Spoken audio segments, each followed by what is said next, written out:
एमिति 18 वर्षर छुआ 10 वर्षर एते बड़ कंपानी बनई दिए कि 100 वर्षरे भी बड़रू बड़ अरबपति बनई पारे ना। यही छुआर कंपानी एका बड़रू बड़ कॉर्पोरेट जायंट्स को टक्कर दिए एवं इंडियार सबुठारु बड़ होटेल चेन नेटवर्क बनी जाए। ध्यान देव ना अधिक पैसा थिला ना बड़ कंटाक्ट ना धनी फैमिलीर एक नॉर्मल मिडिल क्लास गाँव में जन्म होइतिला बड़ चिंताधारा सहित। एमिति एग्जाम्पल पूरा दुनिया रे सेट कला कि कौनसी छुआ गरीब होगा कारणरू से चिंताधारा छोट करिबो नाही।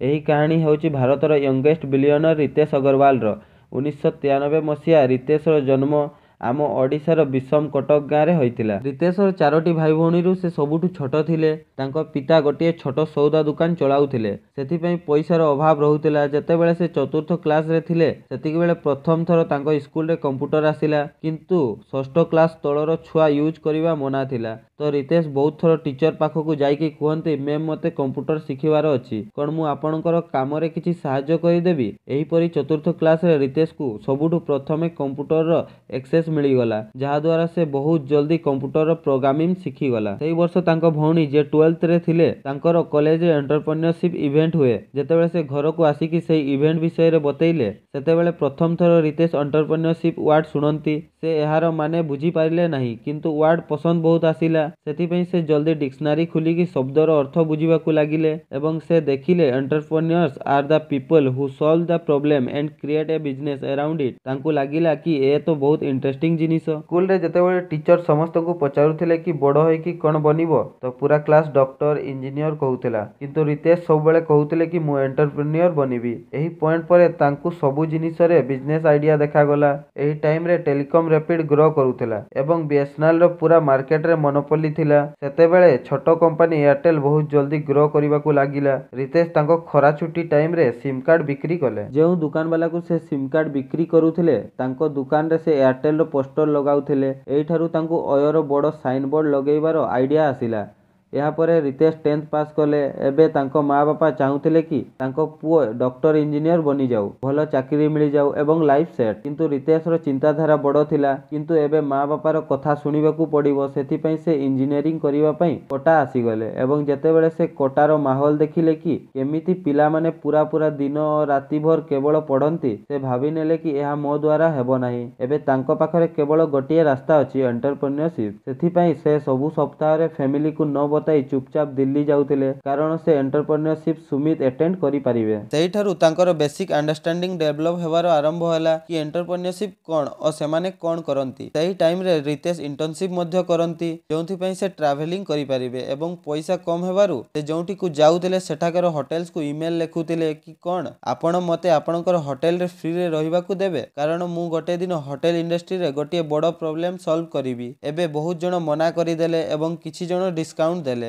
एवं किछि फ्री रे रूम मध्य देले। एमिति करिकी बहुत ही कम पैसा रे एही छोट पिला 100 जगह बुली निए एवं 200 होटेल रूम रे भी रुहे। एबे परेशानी थिला कि एही सबु चक्कर रे पाठ पढ़ा छाड़ हे गला। घरर लोक को खराब न लागू भाबी कि से पाठ भी पढुथिले, कारण भलो मार्क आसु, किंतु तांको बिजनेस ही करिवार थिला। जेतेबेले से दिल्ली जिबा आसीबा करूथिले से नोटिस कले कि बहुत सारा घरे गोटे दीटा रूम एमिति ही पड़ी रहुथिला। सेथिपई घरर ओनर चाहूथिले खाली रूम धूली हेबाठू भलो काहारी को रेंट रे देई दबा, सफा सुतरा रहिबो एवं पैसा भी आसीबो। एवं दिल्ली को टूरिस्ट बहुत सारा आसंती, तो तांकु भी सस्ता दाम रे भलो रूम मिली जिवो। रूम रो डिमांड बहुत थिला एवं सप्लाई मध्य बहुत थिला, किंतु काहारी पाखरे कोनोसी प्लेटफॉर्म थिला ही नाही कि एही गैप को भरी पारिबे। एही प्रॉब्लम को रितेश बहुत स्पष्ट बुझीतिले। से भाबिले कि मु तो कोडिंग करी निए, काहे कि ना एमिति गोटिए वेबसाइट बनेइबी जहा द्वारा घर वाला निज रूम को लिस्ट करि पारिबो एवं बुलिबा वाला निज रूम को बुक करि पारिबो। एही आइडिया को एग्जीक्यूट करिकि से आरंभ कले ओरावेल। दिन राति से तांको स्टार्टअप रे काम करिबाकू लागिले। मार्केट को आहुरी भलो भाबरे बुझिबा पई से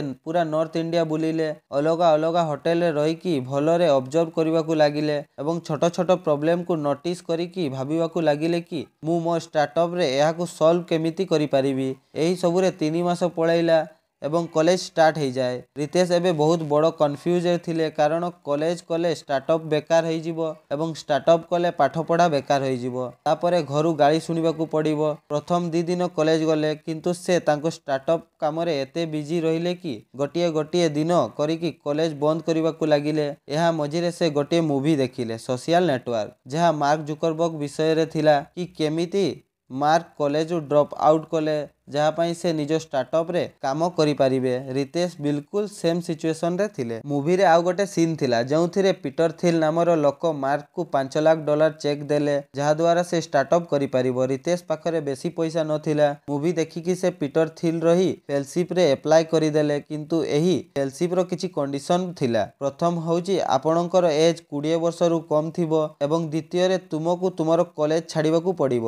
ରିତେଶ ବହୁତ ଖୁସି ହୋଇଗଲେ। ସେ ଭାବିଲେ କି କଲେଜ ଛାଡ଼ିବାର କେହି ପଇସା ଦେଉଛି, ଏହାଠୁ ଭଲ ମୌକା କ'ଣ ଥିବ। ସେଥିପାଇଁ ସେ କଲେଜ ଡ୍ରପ୍ ଆଉଟ୍ କରିଦେଲେ। ଏହାପରେ ରିତେଶକୁ ବହୁତ ବଡ଼ ସଫଳତା ମିଳେ। ସେ ପ୍ରଥମ ଏସିଆନ୍ ବନିଗଲେ ଯାହାକୁ ଥିଲ୍ ଫେଲୋସିପ୍ରେ ସିଲେକ୍ଟ କରିଲେ। 19 ବର୍ଷ ପିଲାର ଆକାଉଣ୍ଟରେ 50 ଲାଖରୁ ବେଶୀ। ଏହି ପଇସାରୁ ରିତେଶକୁ ନିଜ ବିଜନେସ୍ ଏମ୍ପାୟାର ବନେଇବାର ଅଛି। କିଛି ମାସ ପରେ ରିତେଶର ବାପା ଦିଲ୍ଲୀ ଆସନ୍ତି ତାଙ୍କ ଛୁଆର ପାଠପଢ଼ା କେମିତି ଚାଲୁଛି ଦେଖିବା ପାଇଁ। ସେ ରିତେଶକୁ ଦେଖନ୍ତି ସକ୍ ହୋଇଯାନ୍ତି। ଏତେ ଟାଇମରୁ ରିତେଶ ପାଠପଢ଼ା ଛାଡ଼ିକି ଏସବୁ ଚକ୍କରରେ ପଡ଼ିଛି। ରିତେଶ ତାଙ୍କ ଫ୍ୟାମିଲିକୁ ବୁଝାନ୍ତି କି ମୋତେ କେବଳ 1 ବର୍ଷ ଷ୍ଟାର୍ଟଅପ୍ କରିବା ପାଇଁ ଦିଅ। ଯଦି ଫେଲ୍ ହୋଇଗଲି ତ ବର୍ଷେ ପରେ କଲେଜ ଯିବି। ଏହା ଶୁଣିକି ତାଙ୍କ ଫ୍ୟାମିଲି ମାନିଯାଆନ୍ତି। ଏବେ କଲେଜ ଯିବାର ନାହିଁ ଏବଂ ଫ୍ୟାମିଲି ବି ମାନିଗଲେ। ଏବେ ପଇସା ତ ଆକାଉଣ୍ଟରେ ଅଛି। ଏବେ ସେ ପୁରା ଟାଇମ୍ ଷ୍ଟାର୍ଟଅପ୍କୁ ଦେଇପାରିବେ। ମାର୍କେଟରେ ରିସର୍ଚ୍ଚ କରିବା ସମୟରେ ରିତେଶ ଦେଖିଲେ ବହୁତ ସାରା ଖାଲି ଘର ବିକ୍ରି ପାଇଁ ପଡ଼ିଥିଲା। ତ ରିତେଶ ଭାବିଲେ କି ଏହି ଖାଲି ଘର ଗୁଡ଼ିକୁ ରେଣ୍ଟରେ ଦେଇକି ସେ ଭଲ ପଇସା ରୋଜଗାର କରିପାରିବେ। ସେଥିପାଇଁ ରିତେଶ ସେହି ଧନୀ ଓନର୍ସମାନଙ୍କ ପାଖକୁ ଗଲେ ଯେଉଁମାନଙ୍କର ଘର ଥିଲା। ଏବେ ରିତେଶ ଛୁଆ ଥିଲେ, ଦାଢ଼ି ମଧ୍ୟ ଆସିନଥିଲା। ସେଥିପାଇଁ ବହୁତ ଲୋକ ତାଙ୍କୁ ସିରିୟସ୍ ନେଲେ ନାହିଁ। କିନ୍ତୁ ଯେଉଁମାନେ ନେଲେ ସେମାନେ ବହୁତ ଖୁସି ହୋଇଗଲେ କାରଣ ସେମାନଙ୍କର ପ୍ରପର୍ଟିଜ୍ 10ରୁ 20 ବର୍ଷ ହେଲା ଖାଲି ପଡ଼ି ରହିଥିଲା। ତାଠୁ ଭଲ ୟୁଜ୍ ହେବ।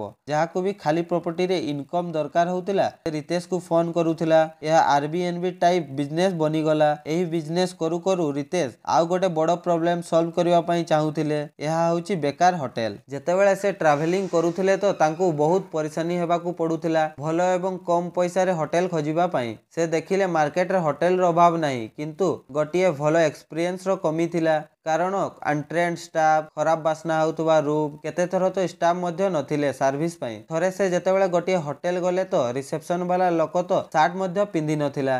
ଏହିପରି ଭାରତର ହୋଟେଲମାନଙ୍କର ହାଲତ ଖରାପ ହୋଇଯାଇଛି। ତ ଏହାକୁ ସୁଧାରିବା କେମିତି?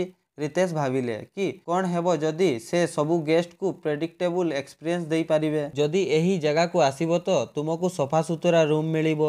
ଏହାର ଆରମ୍ଭରେ ଗୁଡ଼ଗାଁର ଗୋଟିଏ ହୋଟେଲ ଓନର ପାଖକୁ 19 ବର୍ଷର ରିତେଶ ଗଲେ ଏବଂ କହିଲେ କି ଆପଣ ଏହି ହୋଟେଲ ମୋତେ ଚଳାଇବାକୁ ଦିଅ। ଏହି ହୋଟେଲକୁ ମୁଁ ନମ୍ବର 1 ବନେଇ ଦେବି। ଯଦି ସକ୍ସେସଫୁଲ ହେଲା ତ ପ୍ରଫିଟ୍ ଅଧା ଅଧା ଏବଂ କ୍ଷତି ହେଲେ ପୁରା ମୋର। ଓନର ଟିକେ ଚମକିଗଲେ କିନ୍ତୁ ପରେ ମାନିଗଲେ କାରଣ କ୍ଷତିରେ ତ ଆଗରୁ ଥିଲା। ଯେମିତି ହୋଟେଲର କଣ୍ଟ୍ରୋଲ ମିଳିଲା, ଭଲ କ୍ୱାଲିଟିର ପରଦା, ଗଦି, ବାଥରୁମରେ ସାବୁନ ସବୁ ଜିନିଷ ଆଣିଲେ। ପୁଣି ହୋଟେଲର ଡିପ୍ କ୍ଲିନିଂ କରେଇଲେ। ସେ କାଉଣ୍ଟରରେ ବସିକି କଷ୍ଟମରମାନଙ୍କ ସହ କଥା ହେଲେ ଯାହାଦ୍ୱାରା ଡିଟେଲରେ ସେମାନଙ୍କ ପ୍ରୋବ୍ଲେମ ବୁଝିପାରିବେ। ହୋଟେଲକୁ ପୁରା ରିପେୟାର କରିବା ପରେ କଷ୍ଟମରକୁ ଭଲ ଏକ୍ସପିରିଏନ୍ସ ମିଳିବାକୁ ଲାଗିଲା। ରିତେଶ ଭଲରେ SEO କରିକି ହୋଟେଲକୁ ଅନଲାଇନରେ ଟପ୍ 3 ର୍ୟାଙ୍କିଂରେ ଆଣିଲେ ଯାହାଦ୍ୱାରା ହୋଟେଲର ଅକୁପେନ୍ସି 90% ପର୍ଯ୍ୟନ୍ତ ପହଞ୍ଚିବାକୁ ଲାଗିଲା। ଏହି ସକ୍ସେସ୍ ଦେଖିକି ଆଖପାଖର ହୋଟେଲ ଯିଏ କ୍ଷତିରେ ଥିଲେ ସେମାନେ ରିତେଶ ସହିତ ଆଗକୁ ରହିକି ପାର୍ଟନରସିପ୍ କରିବା ପାଇଁ ଚାହୁଁଥିଲେ। ରିତେଶ ବୁଝିଗଲା କି ବଜେଟ୍ ରୁମ୍ରେ ପଟେନ୍ସିଆଲ ସତରେ ବଡ଼ କାରଣ ବଡ଼ ହୋଟେଲ ଯେମିତି ତାଜ, ଓବରୟ, ହିଲଟନ୍ ଯିଏ ଧନୀ ଏକ୍ସପିରିଏନ୍ସ ଦିଅନ୍ତି ସେଗୁଡ଼ିକ ତ କେବଳ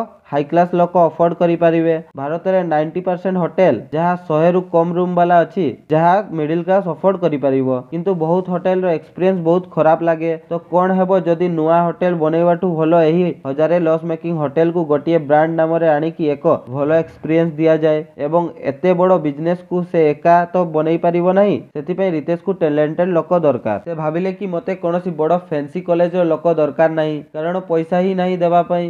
ସେଥିପାଇଁ ରିତେଶ ଲିଗନରେ ଆକ୍ଟିଭ ହୋଇଗଲେ ଏବଂ ଲୋକମାନଙ୍କ ସହ ମିଶିବା ଆରମ୍ଭ କରିଦେଲେ। କିନ୍ତୁ ଠିକ୍ ଲୋକ ମିଳିଲା ନାହିଁ। କିନ୍ତୁ ଗୋଟିଏ ଦିନ ସେ ଅଭିନବ ସିହ୍ନା ସହିତ ଦେଖା ହୁଅନ୍ତି, ଯେ ହାୱାର୍ଡ ୟୁନିଭର୍ସିଟିରୁ ପାସ୍ ଆଉଟ୍ ଥିଲେ। BCG ଭଳି କମ୍ପାନୀରେ କାମ ମଧ୍ୟ କରିଛନ୍ତି। ରିତେଶ ଅଭିନବକୁ ତାଙ୍କର ଭିଜନ, ମିଶନ ଏବଂ ପ୍ଲାନ୍ କୁହନ୍ତି ଏବଂ ଅଭିନବ ଠି ପୋଟେନ୍ସିଆଲ ଦେଖନ୍ତି। ତାଙ୍କୁ ବି କିଛି ପ୍ରୋବ୍ଲେମ ସଲଭିଂ କାମ କରିବାର ଥିଲା, ସେଥିପାଇଁ ସେ ରିତେଶର ଅଫର ଆକ୍ସେପ୍ଟ କରିନିଅନ୍ତି। ଦି ଜଣ ରେସ୍ପନ୍ସିବିଲିଟି ବାଣ୍ଟି ନେଲେ। ଅଭିନବ ହୋଟେଲର ଅପରେସନ ଓ ଟ୍ରେଡାଇଜେସନ ସମ୍ଭାଳିଲେ ଏବଂ ରିତେଶ ଅୟୋକୁ ଏକ ବଡ଼ ବ୍ରାଣ୍ଡ ବନେଇବା ଓ ସେଲ୍ସ ଆଣିବାର ଜିମ୍ମେଦାରୀ ନେଲେ। ଏବେ ପର୍ଯ୍ୟନ୍ତ କେବଳ 3ଟି ହୋଟେଲ ଅୟୋର ଅଣ୍ଡରରେ ଥିଲା। ତା ପର ବର୍ଷ ପର୍ଯ୍ୟନ୍ତ ଅୟୋ 50 ପ୍ରପର୍ଟି ପର୍ଯ୍ୟନ୍ତ ଏକ୍ସପାଣ୍ଡ କଲା। ଏବେ ରିତେଶ ବର୍ଷରେ ବୁଝିଗଲେ କି 50-100 ସ୍ପିଡରେ କେବେ ବି ଏକ୍ସପାଣ୍ଡ କରିପାରିବା ନାହିଁ। ତାକୁ ଆହୁରି ଟ୍ୟାଲେଣ୍ଟେଡ ଲୋକ ଦରକାର। ତ ସମସ୍ତେ ଗୋଟିଏ ଆଇଡିଆ ଲଗାଇଲେ। 4-5 ଜଣଙ୍କର ଟିମ୍ ନିଜ ଜୀବନରେ ଯେତେ ବି ବେଷ୍ଟ ଓ ଟ୍ୟାଲେଣ୍ଟେଡ ଲୋକମାନଙ୍କ ସହିତ କାମ କରିଥିଲେ ସେମାନଙ୍କୁ ରେଫର କଲେ, କାରଣ ରିତେଶ ସେମାନଙ୍କୁ ରିଚ୍ ଆଉଟ୍ କରିକି ସେମାନଙ୍କୁ ନିଜ ଟିମ୍ରେ ଆଣିପାରିବେ। ଏହି ଟ୍ରିକ୍ କାମ କରିଗଲା। ରିତେଶ ଅୟୋରେ ଗୋଟିଏ ଭଲ ଟିମ୍ ବନିବାକୁ ଲାଗିଲା ଏବଂ ଟୋଟାଲ 50 ଜଣଙ୍କର ଟିମ୍ ବନିଗଲା। ବହୁତ ଜଲ୍ଦି ଅୟୋ ଗୁଡଗାଁର ସବୁଠାରୁ ବଡ଼ ଚେନ୍ ବନିଗଲା।